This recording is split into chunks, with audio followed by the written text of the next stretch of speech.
Spain is among the most popular tourist destinations in the world with over 83 million international visitors in 2019. Many international investors and mostly Northern European citizens decide to invest in real estate in Spain, not only to have a summer residence there, but also to rent it out the rest of the year and get some solid rental returns out of it. And especially since 2014, with the emergence of the Golden Visa, Spain has captured thousands of non-European real estate investors who come attracted by the great benefits that this visa provides. However, there are many foreigners who don't know the exact process of buying a property in Spain, since bureaucracy in this country is pretty intense and sometimes can be a very challenging and time-consuming process. In this video, we'll explain step by step the whole process of purchasing a real estate property in Spain as a foreign citizen, regardless of the country of origin. If you're looking for a professional real estate buyer agent in Spain to help you with all the due diligence, property research, Airbnb management, investment analysis, mortgage sourcing, or any other real estate service, feel free to reach out directly to me through the link you will see in the description below. Alright, so let's start. The first thing you will need is to get your NIE certificate. NIE stands for Número de Identificación del Extranjero, which is basically a tax ID number for foreign citizens that is required to carry any important economic transaction in Spain, such as buying a property or opening a bank account. Keep in mind that the NIE certificate does not grant residence or work permit in Spain.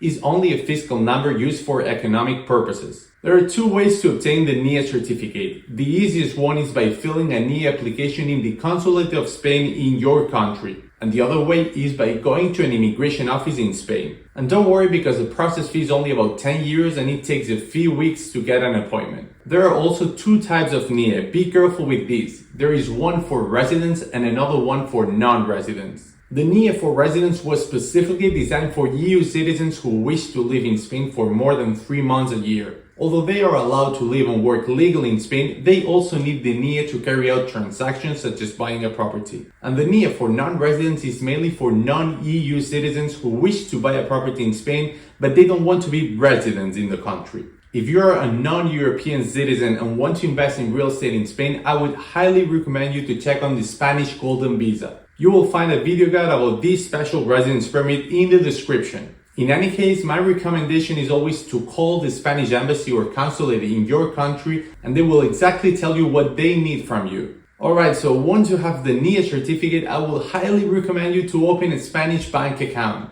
This is not compulsory, especially if you come from another European country, but it will make your life much easier to handle all payments and bureaucracy in Spain. Keep in mind that there is a strict European regulation to prevent money laundering, and banks will always ask you to prove the source of your income in order to transfer money to your foreign account to your Spanish bank account. Now we have everything ready to buy a property, but we have to find it first. The most popular real estate listing platforms in Spain are Idealista and Fotocasa. If you prefer to hire a buyer agent in Spain, they will most likely find other sources and better deals. Once you find the property you were looking for and you already agreed the sale price with the seller, they will ask you to pay a reservation fee to stop showing the property to other potential buyers. The reservation contract will be the first contract you will sign, and you will have to pay around 1,000 to 6,000 euros, depending on the price and whether the property is new build or second hand. This amount will be discounted from the final sale price. Now that you signed the reservation contract, the seller will no longer offer the property to other buyers. However, keep in mind that if you decide to back down the deal, you will lose the reservation fee. So now that both of you signed the reservation contract, you will decide whether to engage into an earnest money agreement or not. The earnest money agreement, which in Spain is called Contrato de Arras, is essential if you want to take out a mortgage to pay for the property, since banks will most likely ask you for this document to process the mortgage application. By signing this contract, the buyer agrees to pay a 10% of the purchase price and sets the date to sign the sale contract in the notary.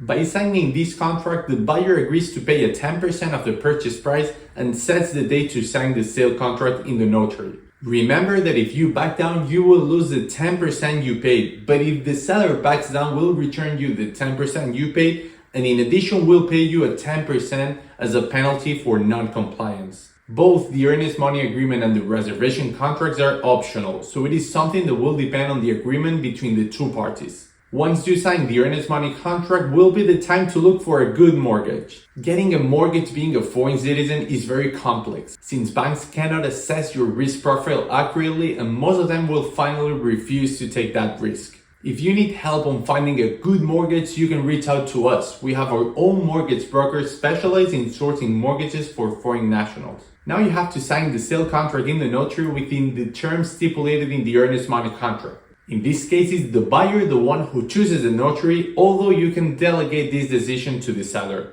This process will consist of 2 visits in the notary. In the first visit, the notary will draw up a provisional property deed and will explain you all the conditions of the contract so that both of you know exactly what you are signing. In the second visit, you will sign the official deed of sale. At this moment, you will pay the remaining amount of the agreed price and the seller will handle you the keys. At that moment, you will also have to pay the notary and the property registry fees. In addition, there is one last step which is very important. Within 30 days after signing the property deed in the notary, you will have to pay the transfer tax in the land registry office. This tax is different depending on the region where the property is located, but it ranges from 4% to 10%.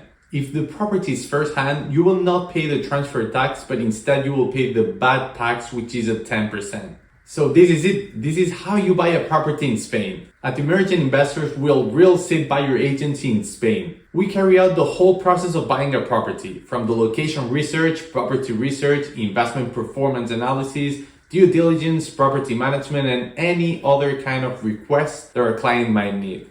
If you're interested in hiring a real estate buyer agent in Spain, contact us in the link you will find in the description below.